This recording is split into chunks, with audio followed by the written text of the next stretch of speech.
What's going on, everyone? Good Mike Work Commentaries back at you with episode 533. We are officially on the road to WrestleMania. We are less than 4 weeks away from WrestleMania 35 coming up on April 7th, and we've got a lot to discuss in this episode. This entire episode is going to be centered around WrestleMania. We're going to discuss all of the storylines, what took place on Raw and SmackDown Live this week, and throughout the duration of this discussion, we will also be touching on the Fastlane pay-per-view and kind of recapping all of that as well. So we need to put a nice little bow on Fastlane weekend and get that out of here and start concentrating on WrestleMania. And WWE really set the table this week on television. And we have, I would say, the majority of this card pretty much booked. I would say we have 70% of the card figured out already. So WrestleMania is really shaping up. And I'm happy that the card is coming together this early because it gives us 3 good weeks of build. So we have a huge pile of issues to discuss tonight. Before we get going there, would like to make a slight request that you smash that thumbs up and give this video a like. Also, visit my website, goodmikeworkcommentaries.com. If you don't have time to watch this YouTube video and you would prefer to listen to this episode in podcast form, you can download it over there. Catch me on iTunes, Stitcher Radio, or Spotify. And of course, subscribe if you have not yet already. We're about to hit 26,000 on the YouTube channel, so we are coming that much closer to surpassing PewDiePie. Speaking of YouTube channels, I would encourage everyone to go take a look at Delexman's YouTube channel if you are a fan of Lucha Underground. Delexman was able to score an interview with Lucha Underground's writers and producers Chris DeJoseph and Chris Roach. And there's been a lot of unanswered questions about Lucha Underground and what the future of the promotion is. And I think a lot of that might be answered in Delexman's interview. I have yet to take a look at it and listen to it. But from what I understand, there is some news coming out of that. So go take a look at Delexman's channel. Big interview for him. You know, he's a YouTuber around my size. I think him and I are pretty much the same size. I don't know which one of us has more subscribers, but we're pretty equal. So for a YouTuber of this size to get an interview like this, pretty cool. Congrats to Delexman, and I hope everything went well there. Can't wait to listen to the interview. But I've got a lot of things currently that I need to catch up on. Unfortunately, I am recording this podcast before the NXT TV tapings on Wednesday night, so I do not yet know the fate of the NXT title. Everyone knows by now that Tommaso Ciampa underwent neck surgery and has to relinquish the NXT title, knocking him out of TakeOver New York, which sucks because this was all leading to the big match, the final blow off of this 2.5 long year feud, or however long it's been, between Tommaso and Johnny Gargano. And all signs were pointing to Gargano finally defeating Ciampa, winning the title, winning the big one. And that's where I thought they were going with this. Now with Ciampa out, WWE's got a decision to make, and we're going to find that out on Wednesday. So I would assume that we're going to crown a new champion at TakeOver. They could crown a new champion at TakeOver a bunch of different ways. They could hold an 8-man tournament and have the 2 finalists face at TakeOver. They could do a battle royal. They could do a couple of triple threats where the winners face each other. There's literally about 3 dozen different ways they could figure out 2 guys to wrestle for the title. So I don't know what they're going to do there. I think Adam Cole is on a lot of people's lists. I love Matt Riddle. I'm a big fan of Matt Riddle. Was really happy when he came in. It might be a little bit early for him, but I think he's got superstar potential. And I saw the interview with him even a few weeks ago where he wants to be the guy to retire Brock Lesnar. And I think Matt Riddle could potentially be an enormous star in WWE in the future. Maybe not, but I feel that he will be. And a lot of people like to debate the Matt Riddle issue. You know, will he be a big star? Will he not? Will he translate on the main roster? Will Vince know what to do with him? All these different little things that the fans like to debate about. I personally feel like the guy just has too much to offer and he's going to be a big star one day. So Matt Riddle would be on the top of my list to win the NXT title, but he hasn't been in the company for very long. So you might want to pass the belt to Adam Cole or maybe even Velveteen Dream, or they can continue with what was likely their original plan and give the belt to Johnny Gargano. So maybe they still give Gargano the moment at TakeOver. He just faces a different opponent. So we're going to start the discussion tonight by talking about Monday Night Raw. And like I said, everything that took place on Fastlane, because that was 5 days ago, I will discuss the Fastlane results as we go through Raw and SmackDown here when we talk about all the people that had matches on Fastlane. So it's going to kind of be just kind of a mishmash of wrestling discussion here, but I'm going to try my best to keep this organized. Raw opened up with what WWE was describing as the Shield's farewell address, their farewell segment, the last time they're going to walk down through the crowd together, the last time they're going to be in the ring together, the last time they're going to cut a promo together. The night before, at Fastlane, of course, they were victorious, defeating McIntyre, Corbin, and Lashley in the main event. That match actually main evented the show. It was a very good match, like most Shield matches are, and I think the fans really enjoyed watching Baron Corbin get caught in the end there and get annihilated by the Shield, so it's always nice to see that. But WWE is really making a big deal about Dean Ambrose not re-signing with the company. They mentioned it on Fastlane, and they mentioned it on Monday Night Raw. I believe Renee Young even used the term greener pastures when describing Dean leaving, which to me is insane. So I'm becoming more and more suspicious that this guy isn't going anywhere. And I'm also really suspicious as to what the future holds for the Shield. Not only is WWE hammering into our heads that Dean Ambrose is leaving in the near future, but they're also hammering into our heads that we're never going to see the Shield together again, which I don't think makes any sense, because even if Dean Ambrose is leaving, he's not leaving yet. Apparently he's leaving after WrestleMania. So this keeps him on TV at least for the next month. So why does tonight, or why did Monday, have to be the final time for the Shield? Didn't make any sense to me. So I think there's more than this to me than meets the eye.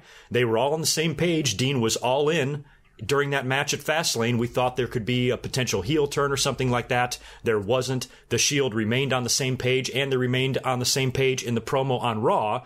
And Ambrose and Roman wind up leaving after they're done talking, leaving Seth to stay out there and cut a promo until he's interrupted by Paul Heyman and then attacked from behind by Shelton Benjamin out of nowhere, which it's great to see Shelton.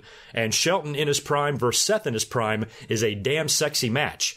But if we're about to have a superstar shakeup in a couple of weeks, you know, what's the point of having this shakeup if you're already shaking shit up, if you're already just shuffling the talent back and forth? You know, this brand split doesn't feel legit at all. And now you're going to do another shakeup, but you're also shaking shit up without an official shakeup. It's just confusing. But I like the fact that he took on Shelton Benjamin. And I guess they're tying in the history there with him and Brock Lesnar. They came in together in OVW back in the day. I believe they were tag team champions there. They were both college athletes at Minnesota. They got the amateur wrestling background in common, and they go way back. So I like Shelton as an opponent, but it didn't really lead to anything. It was a decent match. Seth got the win with the curb stomp. Paul Heyman was on commentary for the whole thing, and that was it. So even though it was cool to see, it was almost head-scratching at the same time. And Seth now is officially on the road to WrestleMania to face Brock Lesnar, and still a lot of questions remain about that. Prior to Roman returning, I thought we had to see Seth Rollins defeat Brock Lesnar at WrestleMania. I thought that was the only way to go. Roman is gone. You need another guy on the roster who can say they beat Brock Lesnar clean, somebody other than Roman and somebody other than a legend like Triple H or Goldberg or Cena. I think he would be the perfect candidate, and I had him pegged all along to win the title this year at WrestleMania. But then again, we all had Roman pegged to win the title last year in New Orleans after Brock Lesnar defeated everybody for a full year with an F5. And then winds up nailing Roman with like 6 of them at WrestleMania and pinning him, leaving him laying in a pool of his own blood. So it's certainly not a given that Seth was going to win this year. And now with Roman back, I think it's even less likely. You know, WWE seems to be, we're going to talk about Roman in a minute. It seems like they've got a path set for him at WrestleMania as well. But now that he's back in the mix here, I think they might have Brock retained somehow and save him for Roman again. Because we already know at WrestleMania there's going to be some pretty big potential title changes. Ronda Rousey will likely be dropping her belt to Becky if Becky does get that moment that we're all expecting. We could also have KofiMania running wild at WrestleMania. I'll talk about that in a little bit. Do you think we're going to get Seth Rollins defeating Brock Lesnar as well? WWE is going to give us all of that happiness? Because as fans, we are sick and tired of seeing Brock hold that belt hostage. Enough is enough. They finally got it off of him at SummerSlam, but then had to put it right back on him when Roman got sick. So I thought they were just building this up so they could hit the reset button and have somebody else dethrone him at WrestleMania and, you know, move forward with the belt back on Raw. And I was willing to be patient for that. But now that Roman is back, I'm a little bit freaked out. So if WWE is planning on doing any sort of a storyline twist or swerve here, I would do a heel turn. You know, I would have Roman Reigns turn heel on Seth Rollins. I don't think it would make much sense to do another Dean heel turn because he's already turned heel and nobody would really be surprised if he did it. So if they did that at WrestleMania, that would be weird. And now that Roman is back and the fans are already starting to boo him again and they're going to forget all about this leukemia in a very short amount of time and Roman is going to be right back to where he was before. And WWE does appear like they're doing some things differently now. They are taking a few chances. They're turning Ronda Rousey heel. I didn't think they would have done that. They've turned Ronda Rousey into an arrogant asshole when she was a smiling, baby-hugging, WrestleMania sign-pointing weirdo for an entire year. And it looked like that was the image that WWE wanted to shove down everybody's throat about Ronda Rousey. And they're also doing things like saying wrestling is fake and staged, and they're just acting a little bit weird, and I think I've said it a million times, the WWE, we all know how they really missed a huge opportunity 6 years ago at WrestleMania 29 to turn John Cena heel. That would have been fabulous. That would have turned a horrible WrestleMania into a great one.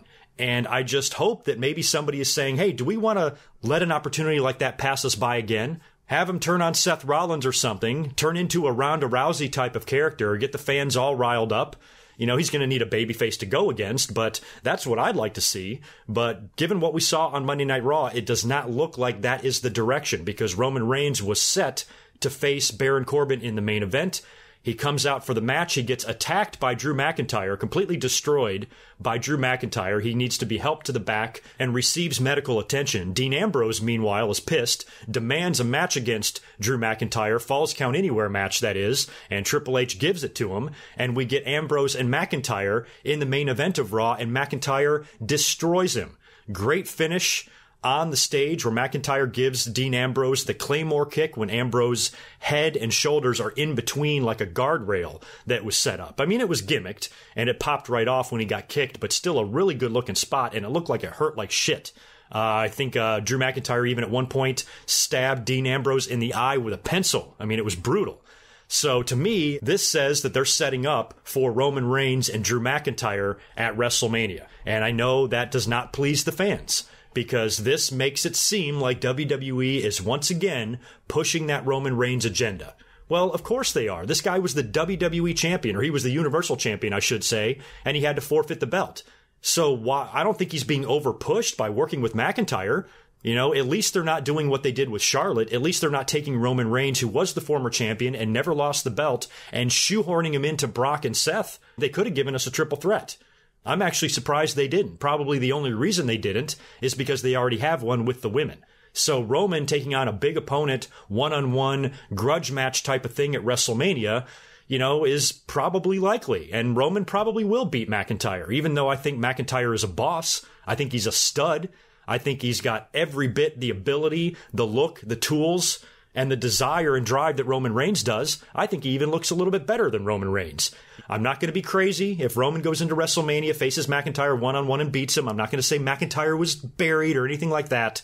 But it's not really my ideal match for WrestleMania because we probably know the outcome unless they give us that swerve. And if Roman and McIntyre are set to face at WrestleMania, you know what I would do? I'd have that match open the show. I would have that match curtain jerk WrestleMania, have Roman Reigns come out there and beat McIntyre or maybe even lose to him, and then have the fans forget about the match because there's another 7 hours of pay-per-view to come. And then by the time we get to the main event, maybe Roman makes a surprise appearance and turns on Seth. I know this is wishful thinking. You don't have to waste your time typing in the comments below that it's never going to happen. No reason to even tell me that. I know how WWE thinks every single bit as well as you do. I'm just trying to throw out some ideas here that might be fun.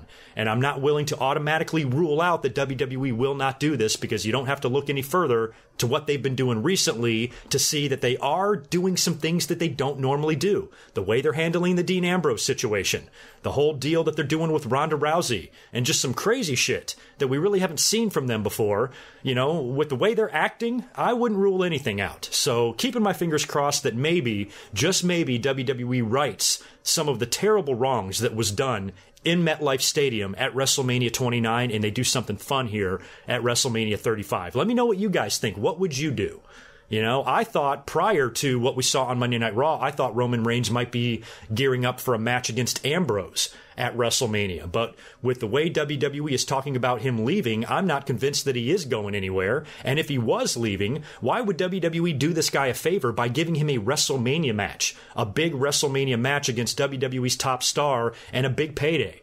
Wouldn't that be doing him a favor? So I'm starting to think that maybe Dean Ambrose was intending to leave. And he did tell WWE that he was, but maybe he's now changed his mind, like we speculated all along, that there was a long time until his contract is up. Why WWE is coming out 3 months early and saying he's leaving was baffling me, especially when there's so much time to change his mind.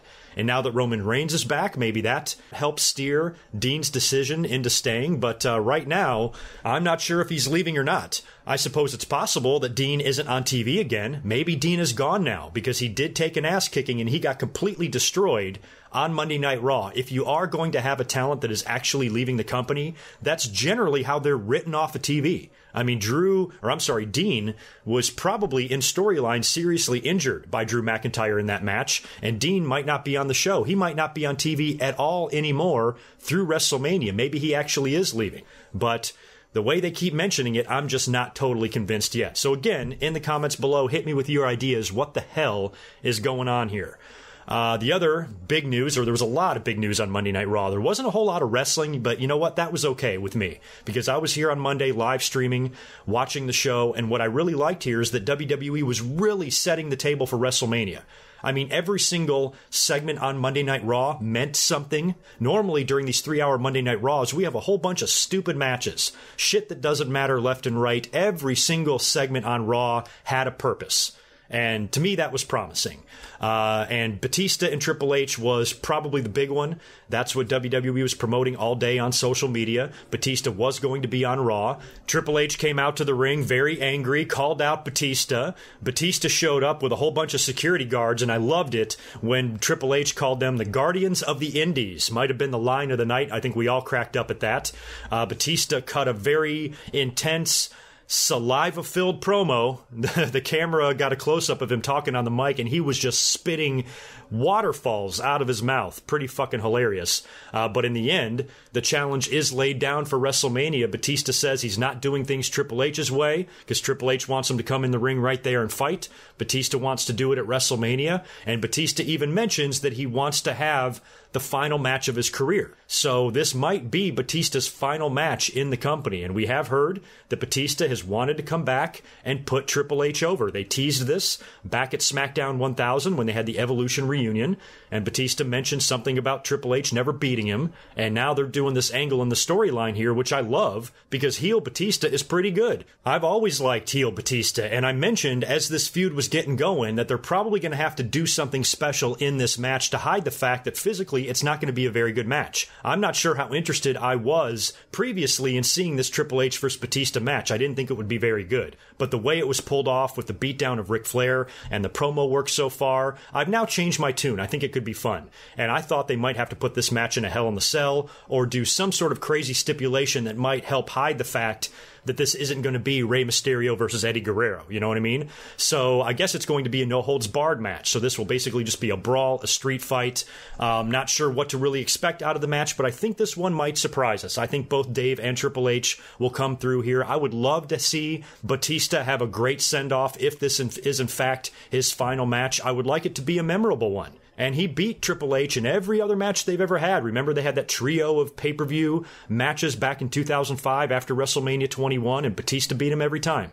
So Triple H getting his win back here after all these years, you know, it's what we always seem to see from Triple H. Triple H also holds victories at WrestleMania over Brock Lesnar. And it's kind of interesting that that match took place in the same stadium at MetLife at WrestleMania 29. And here Triple H is going in there to face Batista. So far, so good with the angle. I think it can only get better, and I'm hoping that this match surprises a lot of fans. And I know I'm being optimistic. I always am. This match could very well suck, but I want to see something good for Batista here. I feel like he deserves it. I think he got a Raw deal back in 2014, and I would like to see him go out and close out the wrestling chapter of his life on a high note, even if it means he takes a loss at WrestleMania.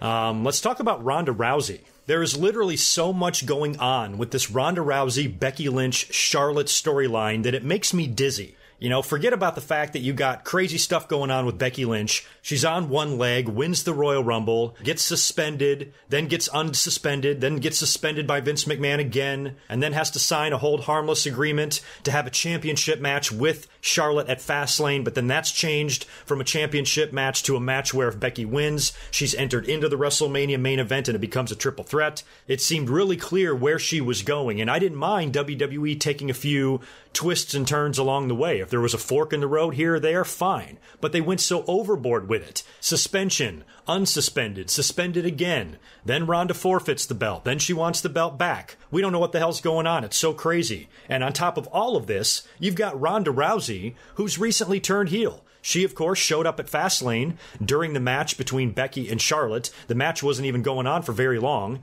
I think just a couple of minutes. Ronda Rousey goes right out there and attacks Becky Lynch, causing the disqualification, giving Becky Lynch the win via DQ, inserting her into the WrestleMania match and becoming a triple threat. So Rousey did that on purpose. And she's now out on Monday Night Raw to explain herself. And I really like this Ronda. And I knew they were going to have a problem. I knew that at Survivor Series. I was there watching that great match between Rousey and Charlotte, and when Charlotte wound up beating the hell out of Ronda Rousey, the fans were cheering. You know, the fans that hate Charlotte and thinks that she's overpushed, all of a sudden they're enjoying her beating the hell out of Ronda Rousey with a foreign object. And Rousey called the fans out for that. She called the fans a bunch of bandwagon bitches, which I thought was hilarious. And she said, "Do you think I forgot that you chanted 'You deserve it' when I was being beaten with a stick?" And she's right. I thought the fans were disrespectful as hell that night at Survivor Series. I couldn't believe they were doing that, especially when they all claimed to hate Charlotte so much. So the fact that Rousey now is got, you know, a chip on her shoulder, she's pissed off. She's no longer taking any shit. She's no longer the smiley, happy, oh shucks, I'm just happy to be here, giving it 110%, and I have so much respect for your business type of Rousey. Now she's like, no, fuck all y'all. Fuck you bitches in the back. Fuck you dumbass fans. The hell with every one of you. I don't need you. I'm a legitimate fighter, and all of these women in the locker room are phonies, and I'm going to desecrate the business that they love and destroy both Charlotte and Becky Lynch at WrestleMania. She even went as far as to request that WWE makes it a handicap match so she can beat the shit out of both of them. So how can you not like this heel? I think this Ronda Rousey seems a lot more comfortable on the mic because we've seen her throughout the year in promos. She's been very hit or miss, but a lot of times she can really get stumbled up, and she doesn't come off well as a babyface that just wants to be there and compete and has respect for everybody and smiles. Way too much of that. I've been bitching about that for a whole year. So now that we see this side of her, I love it. And as far as calling wrestling fake, that's going to be debated. You know, I'm of the opinion that it's not that big of a deal, and I'm a traditionalist. I'm an old school guy. Now, I understand that the word fake is a touchy subject for wrestling fans. They don't like to hear it. But for me, I'm much more annoyed with what WWE is doing outside of Ronda Rousey. Ronda Rousey is doing this on social media, you know, that big profanity-laced cell phone video where she's calling everybody fake bitches and nobody can touch her and F this and F that. But WWE isn't just doing this with Ronda Rousey, they're doing it all over the place. You know, you have Triple H last week on Raw during his promo, you know, mad at Batista for attacking Richard Fleur. And this is not the character of Triple H talking to you. I'm talking to you like a man and all this shit. And they're making this known to all the fans. What about Braun Strowman? I'll talk about him here in a minute. You know, he jacked up the SNL Weekend Update guy because he asked him if it was fake. It was almost like a play on what David D. Schultz did to John Stossel when he asked him if wrestling was fake. Now, WWE didn't do themselves any favors in this situation when Braun Strowman is choking this little guy for about 6.5 minutes, and the dude totally no-sells it. So, to me, all of this is much worse than what Ronda Rousey is doing. And in the end, WWE doing this and taking this chance of, quote, exposing the business may turn out to be a huge, colossal failure. But for me, I just don't mind, because when it comes to kayfabe, it's dead. You can't expose a business that's been exposed since the fucking 70s or since the early 80s when Vince admitted it openly. So to me, I just don't mind it that much. I'm surprised that this many people are upset. And the argument that I have heard, to the contrary, people have even told me, they were saying it in the chat, well, Greg, what do you have to say about the fact that you have a wrestler out there in Ronda Rousey telling all of the fans that she's legit and everybody else is just a phony wrestler? What are those fans supposed to think now when those wrestlers come out and have matches? Ronda Rousey called them all out for being fake. So what is what I say? Here's a news flash. Ronda Rousey is a heel. Heels always say crazy shit. And the fans never take them seriously. Think of all the crazy stuff that has flown out of the mouths of heels throughout the years. Think about how crazy and delusional Kurt Angle was when he was a heel and on top. Or Hulk Hogan trying to pretend that he didn't lose a match the night before to Roddy Piper at Starrcade. Or any other sort of crazy heel moment where they're just speaking delusions. We don't take the heel seriously. When do fans take the heel seriously? So if Ronda Rousey is calling everybody else phony, she's a heel. You're not supposed to believe in what the heels say. So I'm fine with you not liking WWE using the word fake. I'm still a little bit on the fence with it, to be honest with you. Right now, I'm pretty much okay with this. If this turns out to be a big failure that has negative consequences sometime down the road or in the future, then we'll probably look back at this as being a bad idea. But for right now, I really don't mind. It's definitely created a lot of buzz, got a lot of people talking, and if the point is to get the fans as pissed off at Ronda Rousey as possible, then hell, mission accomplished. Now Ronda Rousey has that same type of heat that Brock Lesnar has. Brock doesn't take being Universal Champion seriously, doesn't want to appear on Monday Night Raw. When he does appear on Monday Night Raw, he's in the back reading Backwoodsman magazines. He doesn't give a shit. And now you have Ronda coming out there saying, oh, I'm going to be here every week only to embarrass all of you pro wrestling fans and show you what a joke your phony form of entertainment is. So it's an interesting way to go about it, and it's an interesting way in a different way for a heel to get heat, I'll grant you that, but I'm not necessarily, against it. And I've liked Ronda Rousey. I've been on Team Rousey ever since the beginning. Last year at WrestleMania, in her very first match that she's ever had, she had what was arguably the best match on the card. That's incredible. Grandest stage. It's not like you go out there and put on a good performance in your first ever match at a house show. She's at WrestleMania in front of 100 zillion people. You know what I mean? And she went out there and performed, and she had my respect from that moment on. So Ronda deserves a lot of credit. And all the fans that thought she was given too much and didn't deserve this or that, oh, fuck off. I thought Rousey did a great job, but I wasn't really a fan of her being that smiling babyface. I wanted to see the Ronda Rousey from UFC. And now we're getting that. So if Rousey now goes into WrestleMania, loses to Becky Lynch taps her out or whatever, all will be right with the world. Becky Lynch will get her moment, and everyone's happy. Ronda Rousey was also interrupted by Dana Brooke. Dana Brooke was given some mic time. She came out there and cut a very passionate promo on Ronda Rousey, and then Ronda Rousey completely beat the shit out of her. Just totally annihilates poor Dana Brooke. It was a very Brock Lesnar type of beatdown. I mean, she was just tossing Dana around like a rag doll. All of the referees were out there trying to pry Ronda Rousey off of Dana Brooke. And at one point, Ronda turns around and slaps the pure shit out of one of the referees. Hilarious spot. We also had a title change on Monday Night Raw. Bobby Lashley has regained the Intercontinental title. I don't know why they took it off of him to begin with, only to give it back to him. I think it was maybe just a temporary thing in order to give the Shield somebody to work with. They put Lashley with Corbin and McIntyre.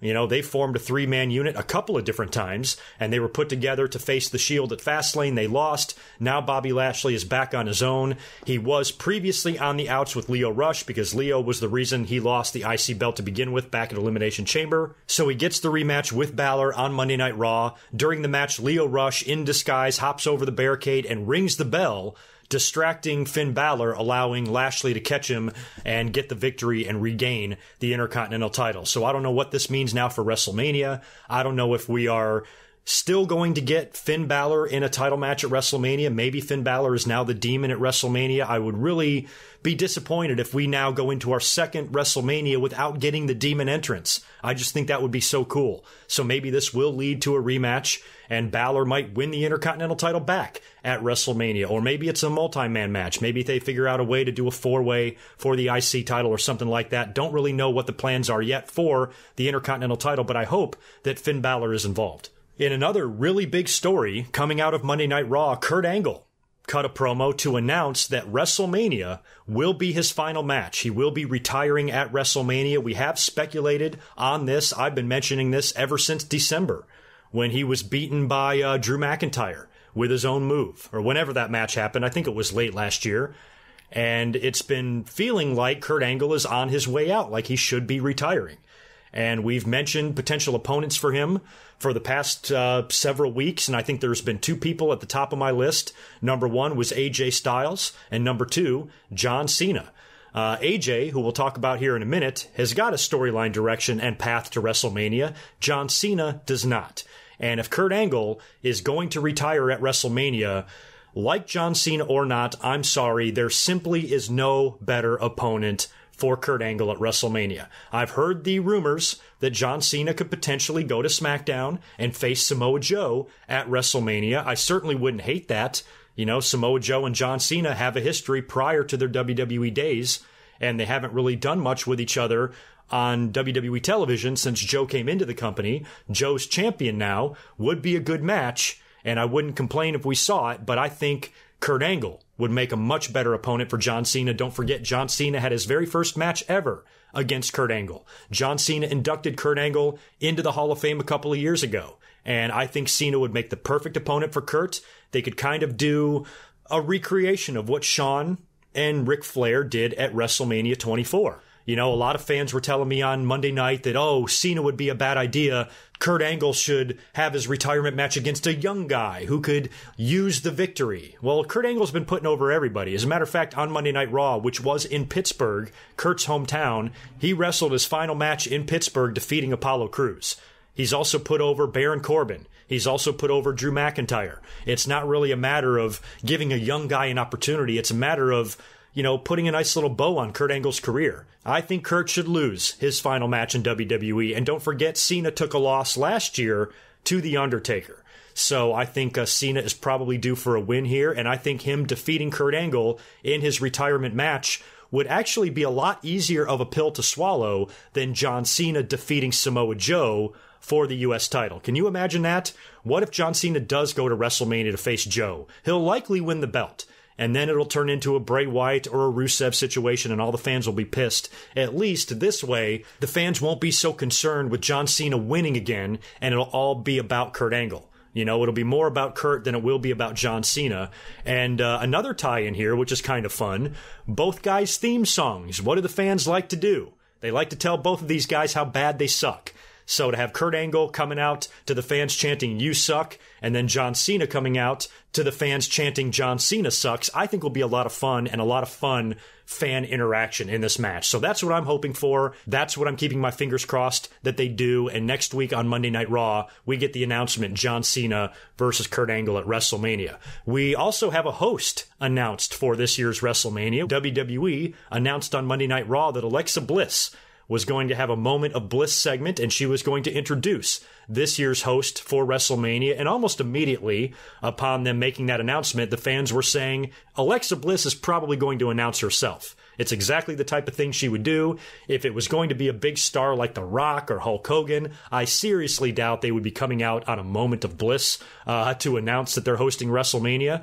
Alexa Bliss, much like the New Day a couple of years ago, is a big part of the roster, but doesn't really currently have a direction right now, so they made her the host of WrestleMania. I really don't care. That's fine. I don't think it's a step down for Alexa Bliss. So what if she's not in a match? So what if she's not in a throwaway tag team match or the Women's Battle Royal or something like that? Who cares? This is a big spot for her. She's going to be hosting WrestleMania, appearing from time to time. I hope that she announces some sort of a surprise during the show. Remember when the New Day came out and announced the Hardy Boys entry into that ladder match and it got the pop of the night at WrestleMania 33? I would like to see Alexa Bliss be involved in something like that. Maybe she can do something like that with the women. We still don't know who Asuka's going to face yet for the SmackDown title either. So maybe there will be more to her hosting than just being out there cutting promos and looking absolutely gorgeous, because you know she will. And speaking of the women, I don't know what they're going to do with the women's tag team titles. Nia Jax and Tamina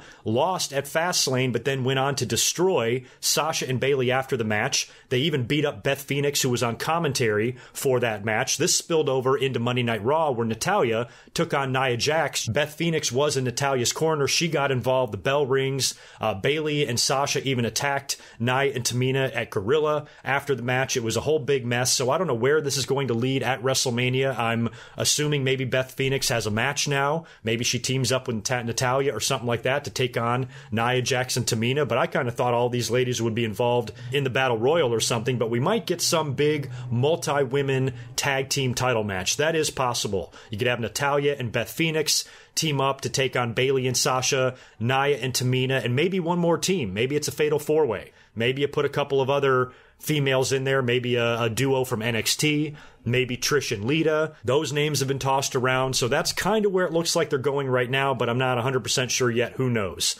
I mentioned Braun Strowman earlier on. They are continuing his angle with the SNL guys. So Braun Strowman, he's not involved in a title situation. He's not going to be in the main event. Doesn't look like he's doing a whole lot at WrestleMania, just like last year, and they ended up putting him in that storyline with Nicholas. They're doing something similar here, where now it looks like he's going to have something to do with these SNL guys at WrestleMania. Braun Strowman choked Colin Jost a couple of weeks ago on Monday Night Raw. This week on Raw, Braun is approached backstage by some guy who says the cast of Saturday Night Live have purchased Braun Strowman a new car, like a new sports car. I think it was a Camaro. And Braun immediately starts destroying the car, which is clearly made out of Legos or something. He rips the door off rather easily, rips the hood off the car, smashes his fist through the windshield, which he came very close to having a Goldberg moment there. Glad he didn't hurt himself. And he basically just destroys the car. And almost immediately, I saw something on Twitter where WWE actually has an action figure of Braun tearing up a car. So this was all planned way in advance, apparently. But I'm starting to think that this is going to lead to a Braun Strowman appearance on SNL. I really do. And who knows? You know, this could be one of the best things ever for Braun Strowman. We all know what happened to The Rock after he hosted Saturday Night Live, and I'm not saying Braun Strowman's going to host the show, but I think him making an appearance on Weekend Update or something like that this week or in a couple of weeks on SNL is extremely likely and will probably lead to something at WrestleMania. I just hope it doesn't lead to a Braun Strowman and Colin Jost tag team, which it might. Yikes. We also had some more Hall of Fame news. Breath of fresh air this time around this week. They actually are announcing somebody good, and that is Harlem Heat. Harlem Heat will join the class of 2019. I think this is an excellent choice. And I know the fans, like always, every single time somebody is announced, you always hear the, yeah, but what about so-and-so? What about this person? What about that person? I've said it time and time again. It really doesn't bother me if someone goes in before somebody else. WWE will put everybody in eventually. It just depends on the situation. Now, I will say this. I get annoyed when WWE waits too long and people like Randy Savage and Vader and guys like that pass away and are unable to accept the Hall of Fame induction in person. So I don't like it when WWE drags their feet and then people die and it's too late. But with Harlem Heat, yeah, they're going in. I really want the Hart Foundation in. I really want the Bulldogs in. I really want Demolition in. But I'm not angry at Harlem Heat because they're getting in before them. I'm happy that Harlem Heat is going into the Hall of Fame, and I really wish Sherry Martel was alive to be there with them. So Booker T now is a two-time Hall of Famer. Congrats to him. And the other Hall of Fame announcement that we got the previous week, I was not up here doing a podcast. I did my live predictions last Friday for Fastlane, so I didn't get to talk much about Torrie Wilson also being announced to the Hall of Fame. And just like Harlem Heat, you know, it's okay. I know the fans are mad. It stirred up the fans' anger a ton. Everybody's, oh, it's such bullshit that she's getting in before this person, before that person. And again, it's not something that really bothers me. I know that Torrie Wilson wasn't the greatest wrestler, but she really wasn't supposed to be. I think she is in the top 3 most beautiful women to ever grace a wrestling ring. My top 3 are Stacy Keibler, Torrie Wilson, and Miss Elizabeth. In my mind, there's never been anybody more beautiful than the 3 of them in pro wrestling. But I know beauty shouldn't be a factor as to whether or not you get into the Hall of Fame, but Torrie Wilson was a big part of the show. I'd be willing to bet she was on more pay-per-view posters than a lot of people currently in the Hall of Fame right now. You know, and she was only going out there and doing what she was told. She's not booking bikini pillow fights. WWE is. And she spanned 2 promotions. She started out in WCW and had a little run in WWE, had a couple of interesting storylines with her dad and Dawn Marie, who can never forget that, her rivalry with Sable. She's done a few things, and like I said, you can debate these Hall of Fame inductions. As long as you have a name, as long as you are somebody in wrestling, you will likely get into the Hall of Fame one day. So this by no means offends me. I think the fans need to relax. We know the Hall of Fame is a mess. We know it can be a joke sometimes. And I'm not going to waste my time getting upset if somebody goes in before somebody else. That's high school shit. Don't worry about it. Let it go.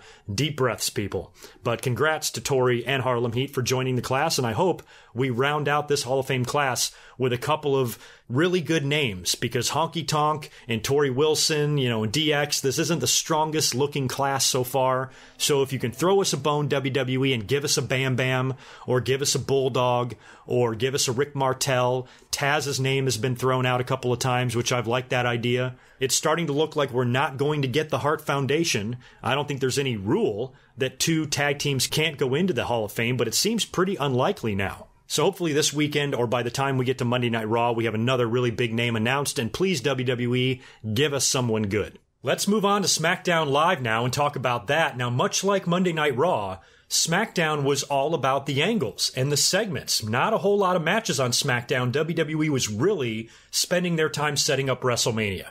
And I really had no problem with that. When you look at the weekend that we had, Fastlane, I think overall, was a good show. I think more fans gave it a thumbs up than gave it a thumbs down. Raw Monday night was very eventful, and SmackDown on Tuesday was the same thing. It was just a whole lot of WrestleMania setup, and I thought the show was really good. Now, the show opened with Shane McMahon coming out to basically explain himself and explain his reasonings for beating the shit out of The Miz and turning heel on him at Fastlane. I loved that. We knew something was going to happen there at Fastlane, especially when it was in The Miz's hometown. Shane McMahon was making a big deal about that. He invited his dad into the ring with them when they won the tag team titles and said that The Miz's dad would be back at Fastlane sitting at ringside watching his son go after the tag team titles again. And I was almost thinking that maybe they could have the dad turn heel on Miz or something like that. Bottom line here is that you knew something was going to happen at Fastlane, and there was a pretty good chance that one of the 2 of these guys was going to turn on the other. The 2 of them lost the match against the Usos, and Shane got pissed because it was kind of The Miz's fault. And as they're leaving the ring together, he attacks The Miz from behind, beats the holy hell out of him on the outside of the ring, and then even pushes The Miz's dad around, grabs him by the face, and I thought it was all pretty well done. I mean, I'm a big Miz fan. I have jumped on the Miz bandwagon over the last year or 2. I think the guy's phenomenal, and even though he's an amazing heel, this is probably his best chance to get over as a babyface. When they tried to turn him babyface a few years back, it just didn't work, didn't feel right, and not that this will either, but I think it's a good match for The Miz to have and a good program for him to have, and I think I'm okay with Shane McMahon turning heel. You got to remember, back in the day, Shane used to be a great heel. Back in the Attitude Era, back in the 90s, and I think the last time we saw him as a heel was around maybe 06 or 07 when he was with his father and feuding with DX and all of that, so I think Shane can make a good heel as well, and so far so good. His promo on SmackDown was pretty good. I thought The Miz would be the one to turn heel because Shane kind of interjected himself into that World Cup tournament and stole the cup out from under The Miz. So I thought this whole thing might be a long-running scheme to get revenge on Shane. But Shane turned out to be the one to turn on The Miz, and Shane explained himself on SmackDown saying that he's sick and tired of people trying to benefit from being friends with him or having an alliance with him. And everybody's trying to take advantage of their association with him in order to better themselves and get to a better place. And I really enjoyed it when he called The Miz's dad Baked Potato Face. I don't know why I laughed hard at that, but that was a pretty funny line. And Shane said that he had a wonderful time and a very fun time beating the hell out of The Miz at Fastlane, and he would like to continue that good time at WrestleMania. So there you go. The match is set. The Miz versus Shane McMahon at WrestleMania. And it should be good. Shane always has these memorable matches at WrestleMania. His match with AJ was really good. His match with The Undertaker, we all remember what happened there. And last year, he was involved in Daniel Bryan's return to the ring. So I think this is a good spot for The Miz to be in. Since he's not chasing the WWE title, this might be the next best thing. It's a big feature match and hopefully will lead to a title shot for Miz in the future, because one thing we know about Shane McMahon is generally he does not win these WrestleMania matches. So I would assume that The Miz is going to beat him here. Am I right? You guys got to agree with that, right? Don't you think The Miz will probably get the win in this match at WrestleMania? His dad will probably get involved, maybe slap around Shane McMahon, and who knows what the hell Shane's going to decide to dive off of at WrestleMania. Let's just all hope that nearly 50-year-old Shane survives this event, but I'm okay with it. I think the match can be fun, and it'll be interesting to see how they continue on with this build and how the match turns out at WrestleMania. Speaking of pretty good promos, we had an amazing promo. Oh my God. Randy Orton and AJ Styles. This match has been rumored for a while. They had the interaction at Fastlane when Randy Orton came and interrupted Elias's concert, and he was immediately attacked by AJ Styles, who got the jump on him, and I think he hit the phenomenal forearm on him or something like that. So we knew that was the direction they're going here, which pretty much eliminates AJ Styles as being a potential retirement opponent for Kurt Angle. He's going to have this match with Randy Orton. They made that official on SmackDown Live in a really good promo by both guys. I don't know if I can say honestly if it was the best promo of Randy Orton's career, but definitely one of the better promos AJ Styles has ever had. Randy Orton was saying things like, when I was here kicking ass in WWE, AJ was wrestling in gymnasiums in front of 12 people. He was getting a tan down in Florida with Dixie Carter. And he said the house that AJ Styles built was already built way before AJ Styles was even there. And AJ counters that by referencing all of the past factions and alliances that Randy Orton has been a part of, like Evolution, like Legacy, like the Wyatt family, like Rated RKO. He even called his RKO finisher a Diamond Cutter knockoff, which immediately prompted Orton to say, oh, what, you mean to tell me you've never ripped anything off? And then he does the click symbol that the club or the Bullet Club was synonymous with for so long that they stole from the NWO and DX and the Click. And Randy Orton goes on to say that if AJ wants to continue to rent a room in Randy Orton's house, then he's going to have to pay rent. And AJ says, if you want your rent, why don't you come collect it at WrestleMania? And there you go. Randy Orton versus AJ Styles is set. And I'm excited for this match. I think this is going to be a great professional wrestling match. And when you look at these type of matches that Randy Orton has had at WrestleMania before, they've all been good. Randy Orton has been involved in quite a few non-title one-on-one matches at WrestleMania. He had that great match at 21 with The Undertaker. He worked 27 with CM Punk. He worked 31 with Seth Rollins, and I think he worked maybe WrestleMania 28 with Kane. All those matches were good, and they were solid, especially the Rollins and the Taker and the Punk match. They were fantastic, and I have no doubt that his match with AJ Styles will be no different. These are two pros.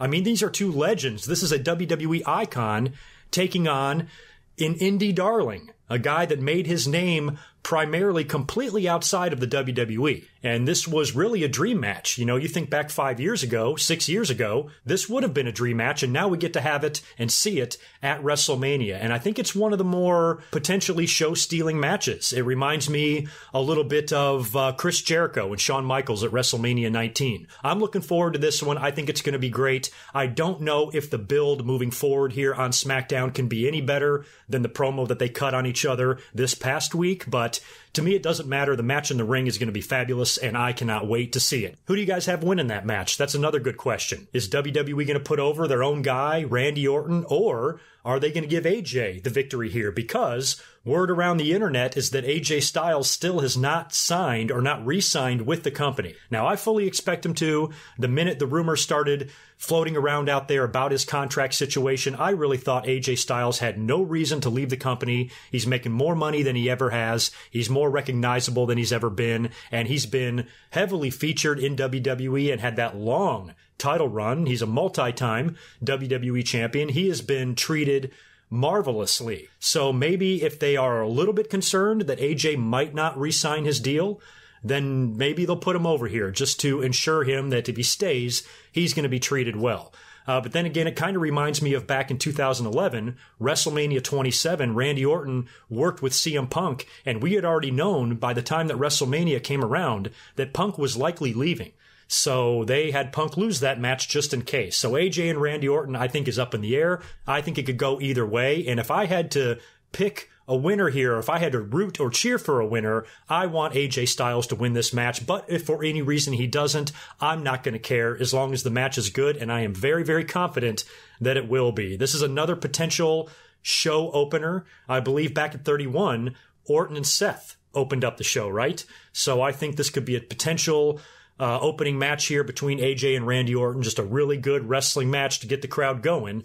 And I'm ready for some great RKOs out of nowhere and hopefully some kickouts in this match. And I have no doubt at least once during this match, AJ is going to go for the phenomenal forearm and get RKO'd in the process. That might even be the finish. But I'm looking forward to this one. Can't wait. We also had a Becky Lynch promo. She came out to react to what happened to her at Fastlane. And what I liked about this promo is that there was no crutch. Finally, this angle and this issue between Becky and Charlotte and Ronda has been so convoluted and taken so many different twists and turns that I think WWE just needs to chill out a little bit. And I'm glad that it looks like they're not going to have Becky going into WrestleMania with one leg. She's going to have to be 100% if she wants to win this match.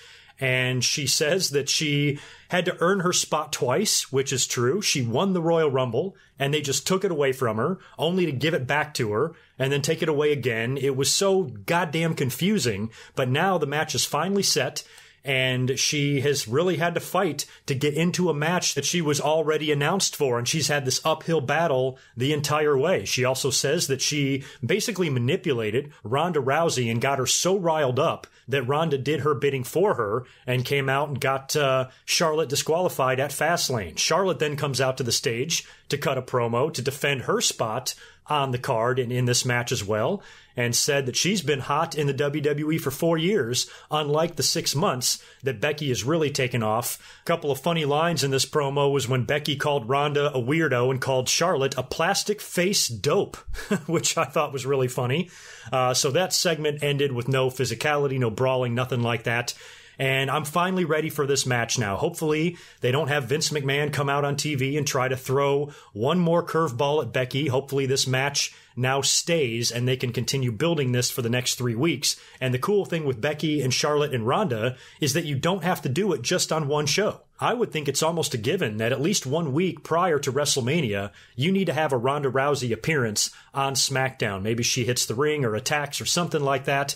And also, with Becky and Charlotte being at odds, I'm wondering how much longer that can continue as well. Because if you're looking at this storyline-wise, Ronda seems hell-bent on disrespecting and desecrating, as she says, the pro wrestling business and all of the women in it. So you would think, logically, that even though Charlotte and Becky have a ton of personal issues, they actually might want to team up here to fight off this common enemy. So Ronda might actually find herself in a situation where it is kind of like a handicap match. And you've got Charlotte and Becky maybe forming some sort of an alliance in the triple threat to eliminate Ronda. So there's a lot of possibilities here, but I would think at some point you're going to have to see Becky and Charlotte, fight off Ronda together. And this could also lead to the 4 horsewomen angle at some point. You get you get Bayley and Sasha involved in this, and then you get Ronda Rousey and her friends to come back her up, especially if Shayna Baszler winds up dropping the title at TakeOver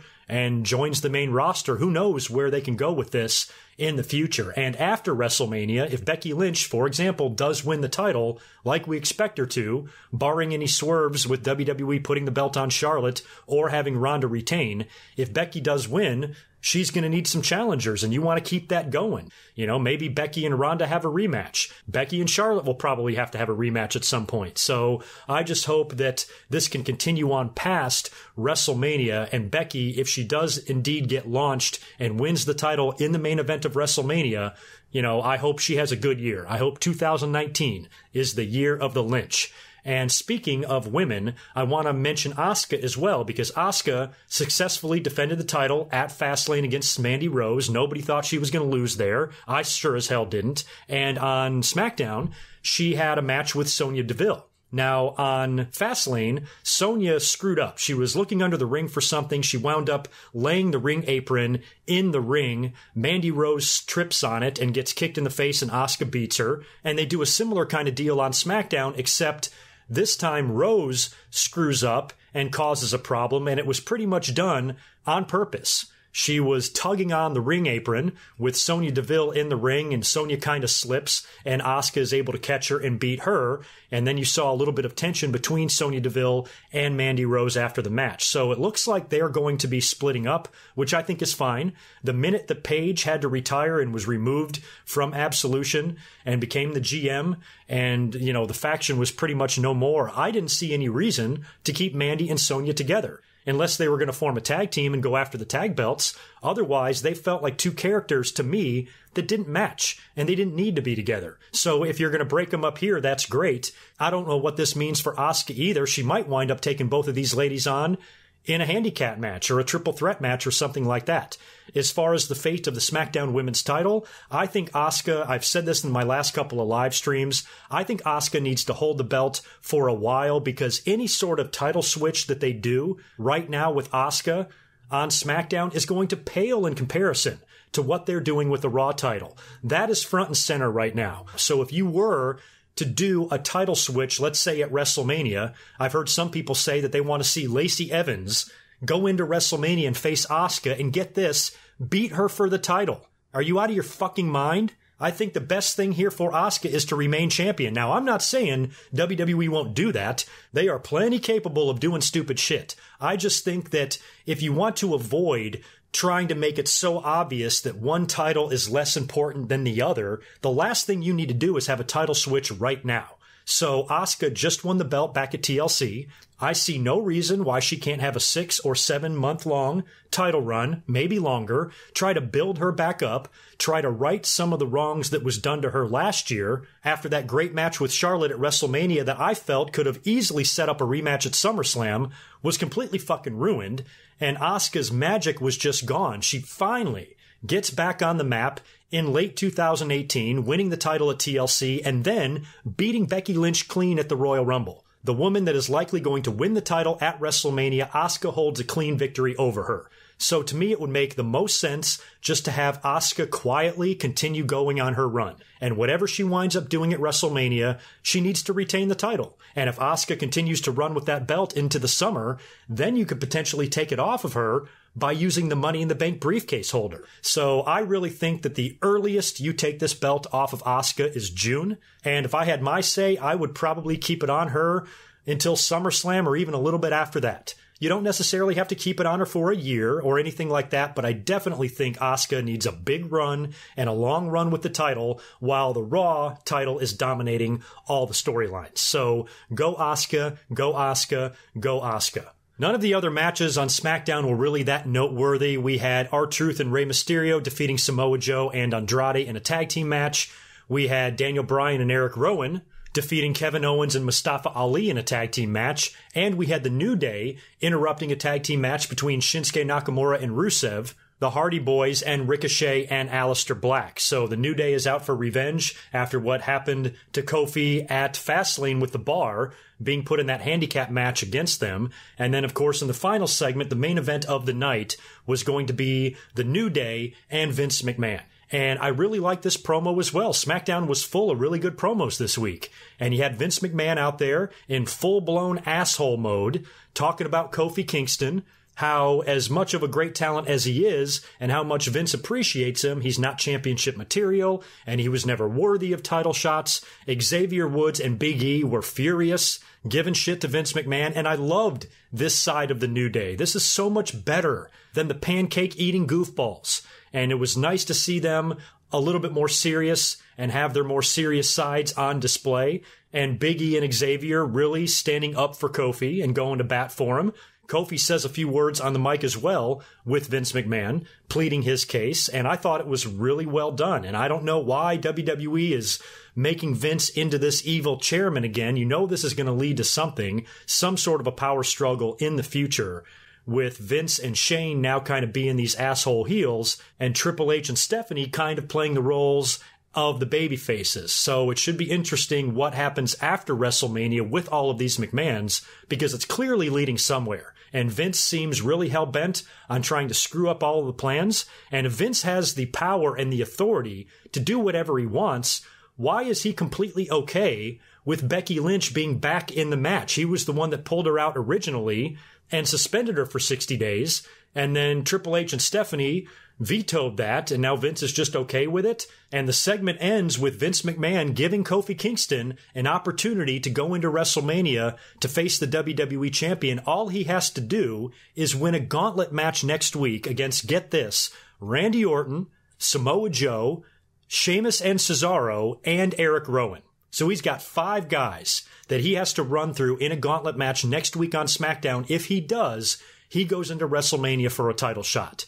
And as far as what they do next week, I mean, they are really stacking the deck. This might be overkill. You know, I was worried about the overkill with Becky Lynch and that damn crutch and that broken leg of hers. And if they keep putting Kofi Kingston in these impossible situations, only for him to succeed in the end, I think that's great, but I don't think you really need it.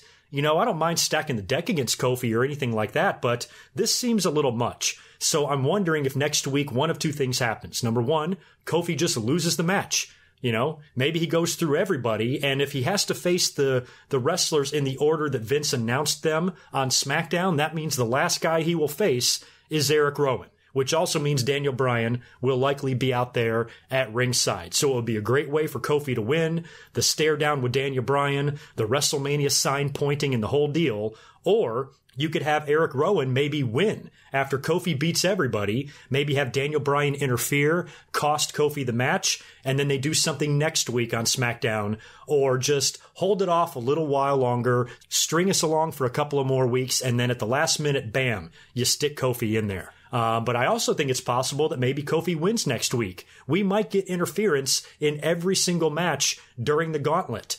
You know, he has to face Randy Orton. So I wouldn't be surprised if AJ Styles comes out there and helps Kofi get past Randy Orton. He also has to face Samoa Joe. We don't know who Samoa Joe is going to face at WrestleMania for the U.S. title, if anyone. Samoa Joe just might be in the Battle Royal for all we know.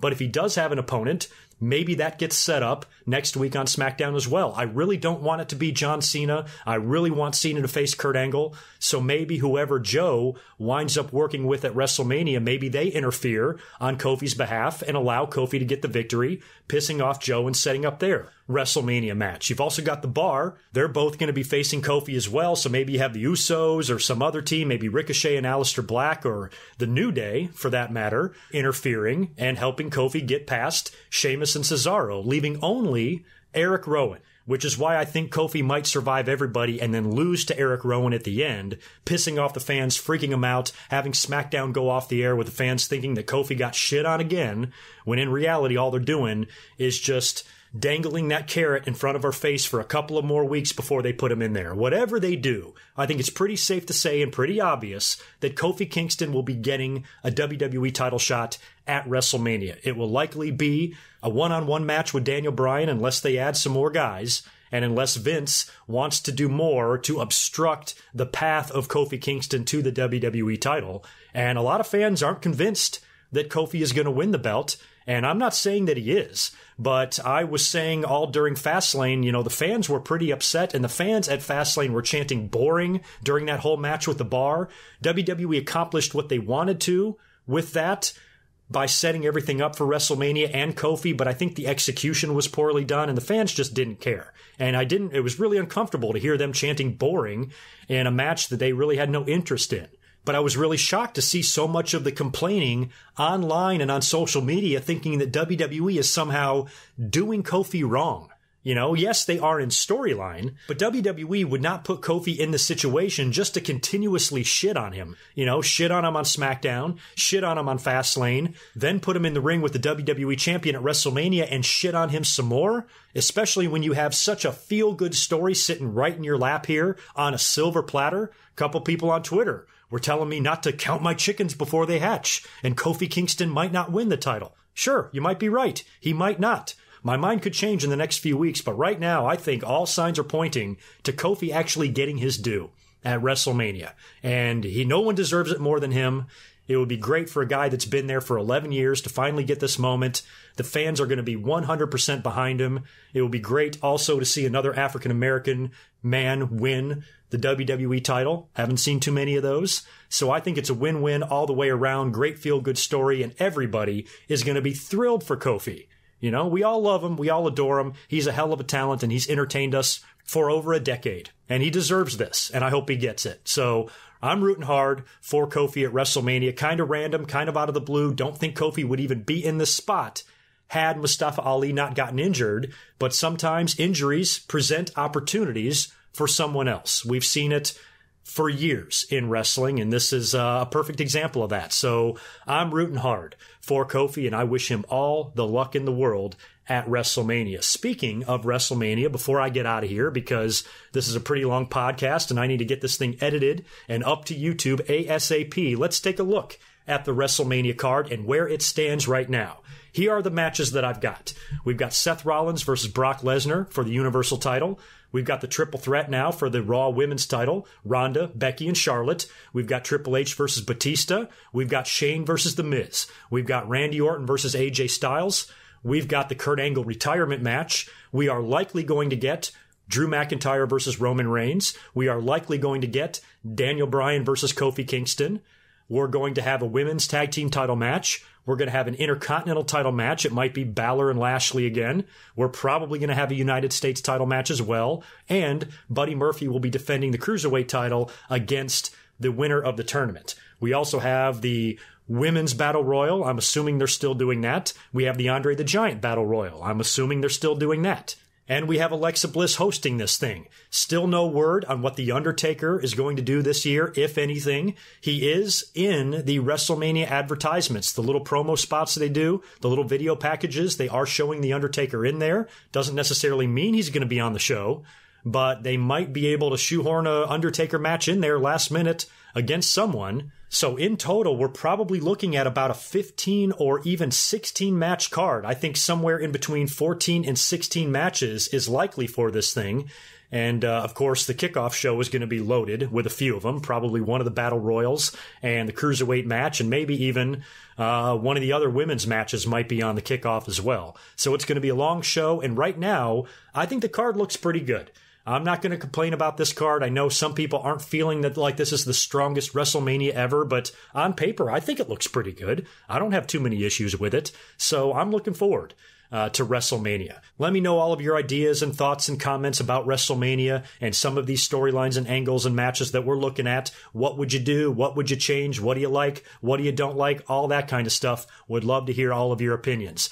I will be back this coming Monday for my Monday Night Live Raw stream, and this coming Tuesday on the YouTube channel, a big WrestleMania related video.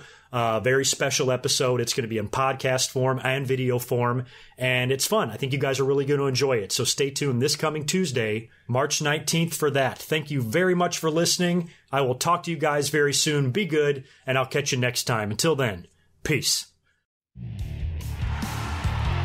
This has been a Good Mic Work Commentaries production. Be sure to subscribe on YouTube at youtube.com/GoodMicWork. Follow Greg Morgan on Twitter @GoodMicWork and visit GoodMicWorkCommentaries.com for all the latest podcast and video content.